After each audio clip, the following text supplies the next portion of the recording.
ఇప్పుడు ఈ అమ్మకింత సంతోషంగా ఉందంటే మరి ఆ అమ్మ పరిస్థితి ఎలా ఉంటుందని.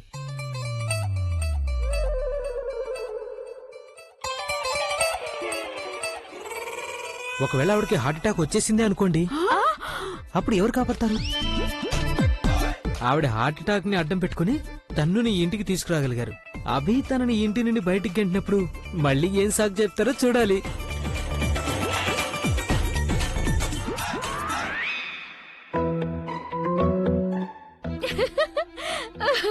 వస్తుంది. Hello everybody. హలో. హలో. ఏమైంది? ఎవరైనా ఏమైనా జోక్ చెప్పారా ఏంటి మీకు?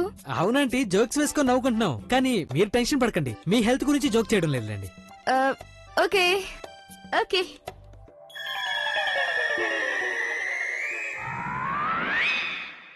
ఏం మాట్లాడుతున్నావు తను? నువ్వు ఎవరి గురించి చెప్తున్నావు ఇప్పుడు? ఆ ప్రజ్ఞ గురించి మాట్లాడుతున్నాను. నేను తన్ని బాగా తిట్టాను. తనకెంత ధైర్యం ఉంటే నా గోరింటాకును అభి చేత పెట్టించుకుంటుంది. నేను తన్ని బాగా తిట్టాను, దానికి అభి నన్ను బాగా తిట్టాడు. ఆ ప్రజ్ఞను తిట్టడానికి నాకెంత ధైర్యం అని అడిగాడు తెలుసా? నేనేమన్నానంటే నా ఫంక్షన్ లో ప్రజ్ఞ ఉండటం నాకు ఇష్టం లేదు అని. అప్పుడు నాకు ఈ ఫంక్షన్ చేసుకోవాలని లేదు అన్నాడు. ఈ ఫంక్షన్ మా అమ్మ కారణంగా చేసుకుంటున్నాడట. ఇప్పుడు తనకి చేసుకోవాలని లేదు అన్నాడు. తను నువ్వు ఇలా ఎందుకు చేసావు? నేనేం చేశాను? నేను ఆ ప్రజ్ఞ తిట్టాను, అంతే కదా. ఓ ప్లీజ్ తను, ఎప్పటికీ నువ్వు ఇలాగే ఉండిపోతావా? తను తిట్టాల్సిన అవసరం ఏమొచ్చింది? ఏం అవసరం వచ్చిందంటే తిట్టకపోతే మరి ఇంకేం చేయాలి చెప్పు? తన నా గోరింటాకు పాడు చేయాలని చూస్తుంది. ఫంక్షన్ మొత్తం స్పాయిల్ చేతులకి చేసింది. కొంచెం గోరింటాకు అంటుకుంటే మాత్రం ఇప్పుడు ఏమైపోతుంది తను? ఫంక్షన్ ఎవరిది చెప్పు? నీదే కదా. తన మీద కాస్త కుంకుమ పడిందంటే దానివల్ల ఏం నష్టం జరుగుతుంది? తను ఇదే కోరుకుంటుంది. ఇప్పుడు ఏదో ఒకటి చేసి నీ కోపం తెప్పిస్తే చాలు, నువ్వే స్వయంగా అంతా నాశనం చేస్తావని తెలుసు.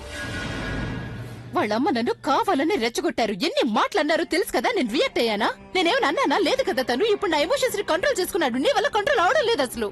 కంట్రోల్ చేసుకోవడం నా వల్ల కాదు. ఆ ప్రజ్ఞను చూస్తే రక్తం మరిగిపోతుంది నాకు. నీకున్న ఈ యాటిట్యూడ్ కారణంగా ఏదో ఒక రోజు చాలా పెద్ద సమస్యలు ఎదుర్కొంటావు. రక్తం మరిగిపోతుందా నీకు? కోపం అనే మంటల్లో బతుకుతూ ఉన్న వాళ్ళు అవే మంటల్లో కాలి బూడిదైపోతారు. ఎప్పుడు ఏదో ఒక గందరగోళం చేస్తూనే ఉంటావు. ఇప్పుడు కూడా అలాగే అంతా నాశనం చేసావు. ఓ గాడ్, ఏ ప్లాన్ చేశాను? Damn it. I'm sorry Alia. ఇంత దూరం వస్తుందని నేను కొంచెం కూడా ఊహించలేదు. గోరింటాకు ఫంక్షన్ క్యాన్సిల్ అవుతుందని అనుకోలేదు. ఆలియా, ఈ పెళ్లి నాకు చాలా ఇంపార్టెంట్. ప్లీజ్ ఏదో ఒకటి చేయాలి. ఈ పెళ్లి ఒకవేళ జరగలేదంటే నేను అందరి ముందు ఒక జోక్ గా మిగిలిపోతాను. దీని ఎఫెక్ట్ నీ మీద మాత్రమే పడుతుందని అనుకుంటున్నావా? నేను వీళ్ళని ఎలా ఫేస్ చేయాలో నాకు అసలు అర్థం కావడం లేదు. తను, ఆ ప్రజ్ఞ, నానమ్మ, తన ఫ్యామిలీలో అందరూ నన్ను చూసి నవ్వుతారు. లేదు, నేను అలా ఎప్పటికీ జరగనివ్వను. ఇది నా దృష్టిలో ఒక కాంపిటీషన్ లాంటిది. నేను దీన్ని ఎప్పటికీ ఓడిపోలేను. వాళ్ళు నన్ను ఛాలెంజ్ చేశారు కదా. ఈ ఛాలెంజ్ ని నేను ఎట్టి పరిస్థితుల్లోనే ఓడిపోవాలని అనుకోవడం లేదు. తను అయినా నువ్వు కంకణం కట్టుకున్నావా ఏంటి? ఏం చేసినా సరే నువ్వు అదంతా అపోజిషన్ కి ఫేవర్ గానే చేయాలనుకున్నావా? నువ్వు నా టీంలో ఉన్నావా లేక వాళ్ళ టీంలోనా? ఎప్పుడు చూసినా ఏదో ఒకటి చేస్తావు. దానివల్ల నేను ఓడిపోతున్నాను, ప్రజ్ఞ గెలుస్తుంది. నువ్వు కాదాలి, మనం ఓడిపోతున్నాం. నేను కూడా ఓడిపోతున్నాను. ఇదంతా నేను కావాలని చేయడం లేదు. అన్ని విధాలా ప్రయత్నిస్తున్నాను. కానీ ఇంకేం చేయమంటావు చెప్పు? ప్లీజ్ ఆలియా, ఏదో ఒకటి చేయి. ఈ పెళ్లి జరగడం నాకు చాలా ఇంపార్టెంట్. ఆలియా, ఇంపార్టెంట్ అయితే నువ్వు వెళ్లి వెంటనే అన్నని క్షమాపణ అడుగు. కానీ నేనెందుకు అడగాలి? ఫంక్షన్ నీది, తప్పు నువ్వు చేశావు. ఇప్పుడు నేను వీళ్ళకి క్షమాపణ అడగాలా? దండం పెట్టాల్సి వస్తే నువ్వు దండం పెట్టు, కాళ్ల మీద పడాల్సి వస్తే నువ్వు పడు, ఏడ్చి మొత్తుకో. ఇంకా చెప్పాలంటే ఏం చేయాల్సి వచ్చినా అది చెయ్యి. ఎంత దూరం వెళ్లాల్సి వచ్చినా నువ్వు వెళ్లి తీరాల్సిందే. తను కానీ అన్నయ్య నిన్ను క్షమించే విధంగా నువ్వు ఏదో ఒకటి చేసి తీరాల్సిందే. ఆలియా, అబ్బి నేను క్షమాపణ అడిగితే తను నన్ను క్షమిస్తాడంటావా? నీ దగ్గర అంతకంటే వేరే ఆప్షన్ లేదు కదా. అందుకని నువ్వు అక్కడికి వెళ్లి and give your best shot to it. నువ్వా నేను క్షమాపణ అడిగేటప్పుడు తన్ని ఒప్పిస్తున్నప్పుడు కేవలం ఒక్క విషయం దృష్టిలో పెట్టుకోవాల్సి ఉంటుంది. తను ఆ ప్రజ్ఞకి నువ్వు ఎట్టి పరిస్థితుల్లోని గెలవడానికి అవకాశం ఇవ్వకూడదు. అర్థమైందా? నేను ఎట్టి పరిస్థితుల్లో ఆ ప్రజ్ఞను గెలవనివ్వను. నేను ఇప్పుడే వెళ్లి అభిని క్షమాపణ అడుగుతాను. నేను తనని క్షమాపణ అడుగుతాను.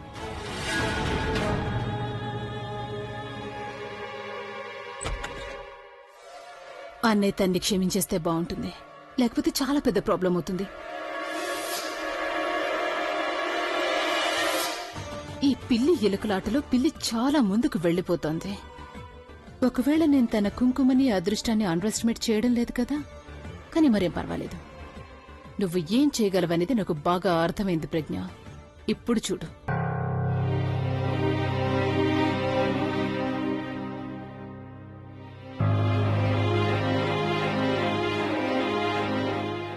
ఏం చెప్పడానికి వచ్చావో చెప్పు. నేను ఇక్కడికి నీ మూడ్ నార్మల్ గా మార్చడానికి వచ్చాను.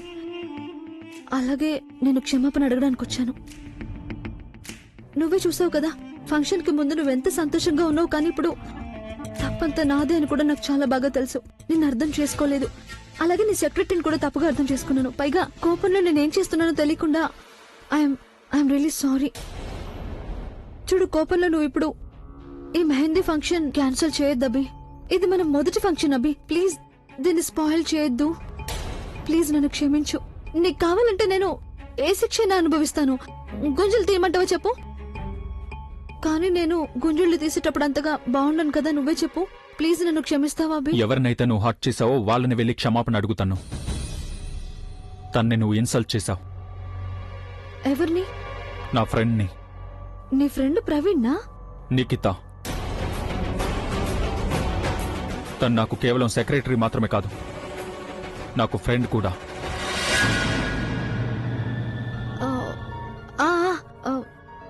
తప్పకుండా అభి. నేనే కదా తన మనసుని బాధ పెట్టాను, మరి క్షమాపణ కూడా నేనే అడగాల్సి ఉంటుంది కదా. పైగా తన ఫ్రెండ్ కూడా కదా. నేను వెళ్ళి క్షమాపణ అడుగుతాను.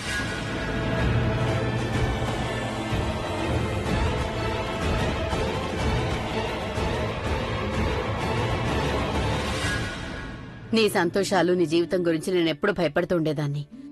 కాని ఆ దేవుడు ఉన్నాడు చూసావా, నాకు నమ్మకం కలిగేలా ఆయన ఏదోటి చేస్తూనే ఉంటారు ప్రజ్ఞ. అభి పేరిట ఈ కుంకుమ నీ నుదుట ఉన్నంత వరకు, అలాగే తన పేరిట ఈ గోరింటాకు నీ చేతుల్లో ఉన్నంత వరకు ఎవ్వరూ ఏమీ చేయలేరు. నువ్వెప్పుడు సంతోషంగా ఉంటావు. నేను ఇలా సంతోషంగా చూశాక నేను కూడా సంతోషంగా ఉన్నాను. అమ్మా, ఇక నువ్వు నా సంతోషాల గురించి ఆలోచించడం మానేస్తే మంచిది. ఎందుకంటే నీకు తెలుసు కదా, భగవంతుడు నాకు తోడుగా ఉన్నంత వరకు నాకేమీ కాదు అని. నువ్వు ఆ భగవంతుడిని ఒకటే ప్రార్థిస్తూ ఉండు, ఆయనకి జ్ఞాపక శక్తి త్వరగా తిరిగొచ్చేయాలి అని. అలాగే అమ్మా, జ్ఞాపక శక్తి తిరిగొస్తే ఎంతో బాగుంటుంది. సరళ గారు, అభికి తన జ్ఞాపక శక్తి తిరిగి వస్తేనే కదా నా మనవడు మీకు అల్లుడిగా మారే అవకాశం ఉంటుంది. తన జ్ఞాపక శక్తి తిరిగి రావడం కోసం మనం అందరం ఏదో ఒకటి చెయ్యాల్సిందే. దానికోసం నేను వాడి తల మీద కొట్టడానికి కూడా సిద్ధంగానే ఉన్నాను.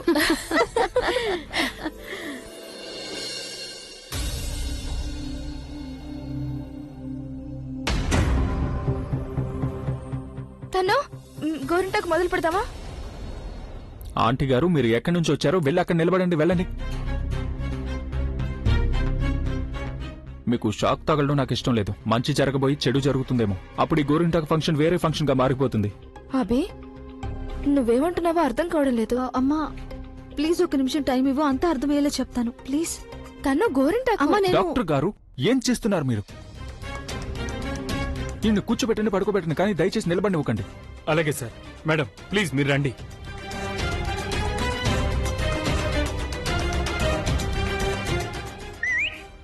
నిఖిత,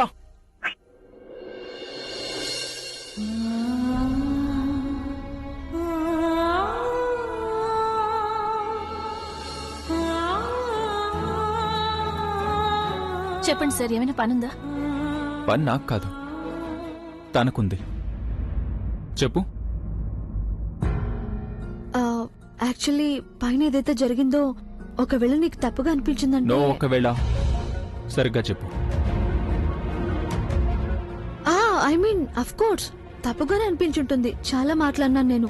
సో దయచేసి నన్ను క్షమిస్తావా? సారీ. ఫార్మాలిటీ.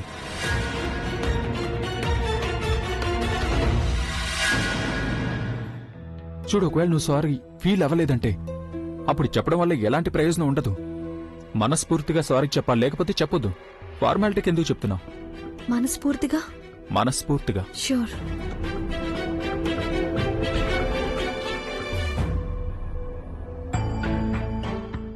చూడు నిఖిత, పైన జరిగిందంతా కూడా నా పొరపాటు వల్లే జరిగింది.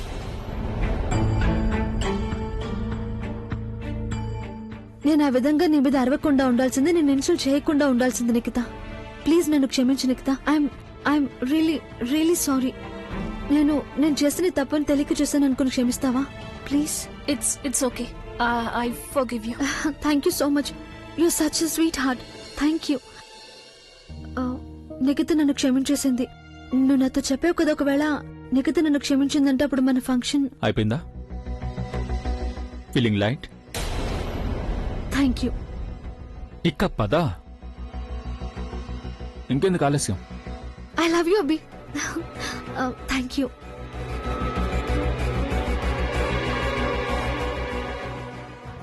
ఏయ్ వావుతాను. ఐఎమ్ సో గ్లాడ్ అంత పూర్తిగా నార్మల్ అయిపోయింది. నేను త్వరగా వెళ్ళి గోరింటాకు తీస్తాను. ప్లీజ్ ఆలియా, కాస్త త్వరగా తీసుకురావా, లేకపోతే మళ్ళీ అభి మూడ్ మారిపోయే అవకాశం ఉందేమో. ఏంటి వెళ్దామా?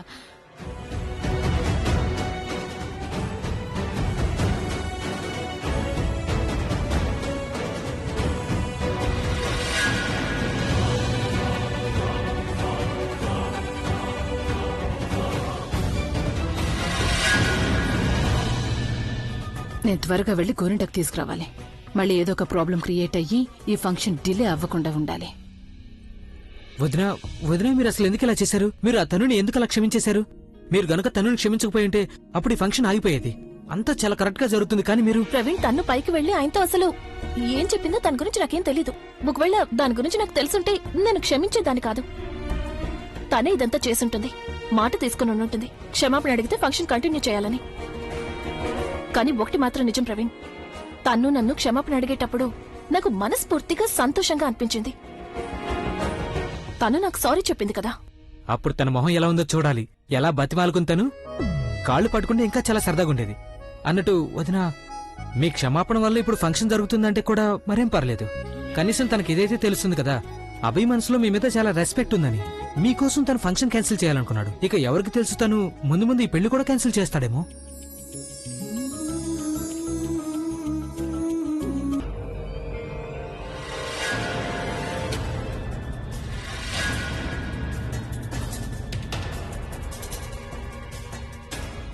నానమ్మా, ఏమైంది? గోరింటాకు పెట్టలేకపోతున్నావా?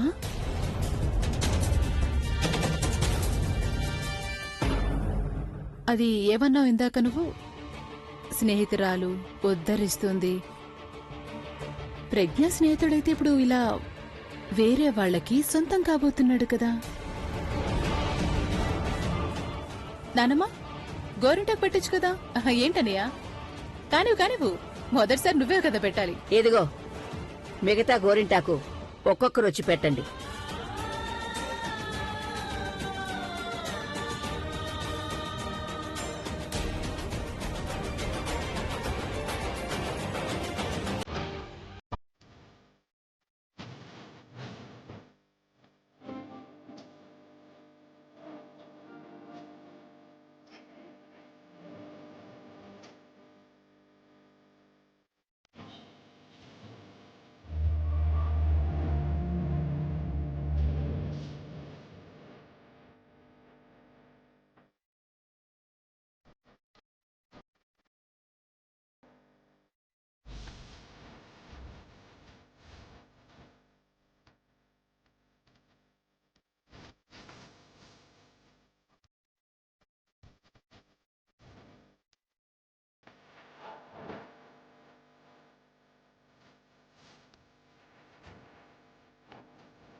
అభి, ఈ గోరింటాకులో నీ పేరు వెతుకు.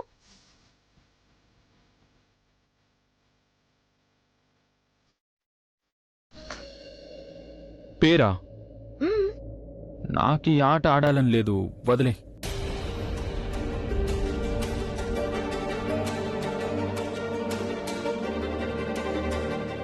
అరే అభి, ఏం మాట్లాడుతున్నావు?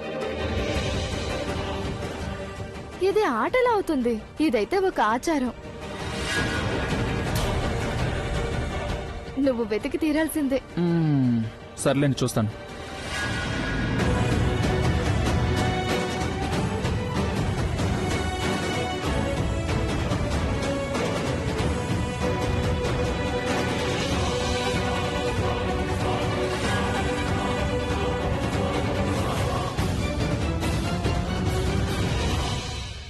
దొరకట్లేదు.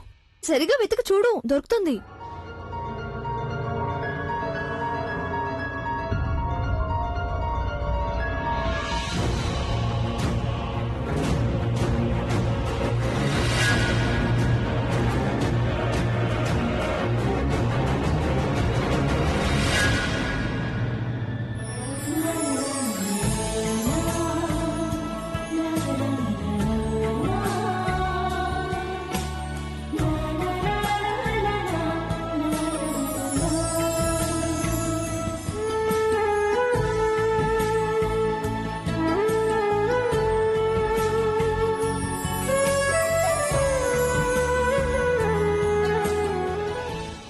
ఎంతగా నవ్వుకుంటారో నవ్వుకోండి.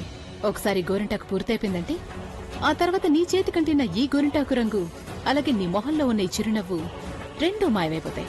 ఆ తర్వాత నువ్వు జీవితాంతం ఏడుస్తూ కూర్చోవాలి. మీరిక్కడికి వచ్చినందుకు చాలా సంతోషంగా ఉంది. మాకు మీ ఇంటికొస్తే ఎప్పుడు సంతోషంగానే అనిపిస్తూ ఉంటుంది. ఇది మీ ఇల్లు కాదు, మన ఇల్లే అన్నట్టు అనిపిస్తూ ఉంటుంది. అది నిజమే కదా. మనం నానమ్మా, మీ అందరూ ఎలా మాట్లాడుకుంటున్నారంటే ఏదో మీకు చాలా కాలంగా పరిచయం ఉన్నట్టు. అభి, అక్కయ్య అన్నదానికి అర్థం ఏంటంటే బాబు, చాలా రోజుల తర్వాత వీళ్ళని కలిసినందుకు సంతోషంగా ఉంది అని. అవునభి, నీకెలా అయితే అనిపిస్తుందో మాకు అలాగే అనిపిస్తుంది అభి. వీళ్ళందరూ మనకి ఎన్నో ఏళ్లుగా తెలుసు అన్నట్టు కదా. నేను చెప్పాను కదా నానమ్మా, నాకు కూడా ఇదే ఫీలింగ్ వచ్చింది. అందుకని నేను నీకు పరిచయం చేయడానికి వీళ్ళని ఇక్కడికి పిలిపించాను. నేను చేసింది కరెక్టే కదా? చాలా కరెక్ట్ అభి. పదండి, మనం బయలుదేరదాం. టాక్సీ దొరకలేదంటే చాలా కష్టం అవుతుంది. సరే బాబు, మేమిక బయలుదేరుతాం. అత్తయ్య గారు ఒంట్లో బాలేదు కదా, తను అక్కడ ఒంటరిగా ఉన్నారు. పద. కానీ ఆంటీ గారు, టాక్సీ దొరకదంటే ఏంటి మీ ఉద్దేశం? మీ అందరూ మా ఇంటికి వచ్చారు కదా, టాక్సీలో ఎందుకు తిరిగి వెళ్తారు? ప్రవీణ్ ఒక్క నిమిషం.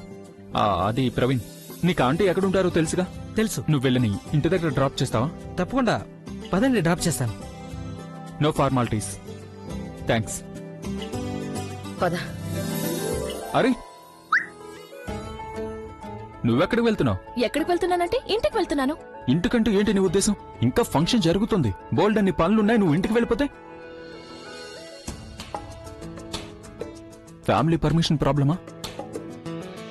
ఆంటీ గారు, ఒకవేళ మీరు తప్పుగా అనుకోకపోతే నిఖిత ఓవర్ టైం చేయొచ్చా ఆంటీ? ఏంటంటే ఆంటీ, ఇంకా ఫంక్షన్లో బోల్డ్ అన్ని పనులు అలాగే మిగిలిపోయి ఉన్నాయి. అందుకని తను లేకపోతే నాకు ఏ పని జరగదనిపిస్తుంది. అలాగే అభిబాబు, మీరు అడుగుతున్నారు కాబట్టి తను ఇక్కడే ఉంటుందిలేండి. కానీ అదేంటంటే తను మీ గురించి జాగ్రత్తలు తీసుకుంటుంది, అలాగే మీ పనులన్నీ చేస్తుంది. కానీ తన్నెవరు చూసుకుంటారు చెప్పండి? నాకు తెలుసు తన గురించి. తనేమీ పట్టించుకోదు, ఏమీ తినదు, తాగదు. ఆంటీ, మీకెందుకంత టెన్షన్? నేనున్నాను కదా, తన్ని నేను చాలా జాగ్రత్తగా చూసుకుంటాను. మీరు చూసుకుంటే ఇక నాకు ఎలాంటి టెన్షన్ ఉండదు. మనం ఒక బయలుదేరుతామండి. అలాగే ఆంటీ గారు, డోంట్ వరీ, నేనున్నాను కదా. సరే, పనులన్నీ అయ్యాక నేను తన ఇంటి దగ్గర డ్రాప్ చేస్తాను. అదే సాగుతో నేను రాక్ స్టార్ నానమ్మని కూడా కలిసినట్టుంటుంది. ఏమంటారు? అలాగే బాబు. మీరుంటే నాకు ఇక ఎలాంటి టెన్షన్ ఉండదు.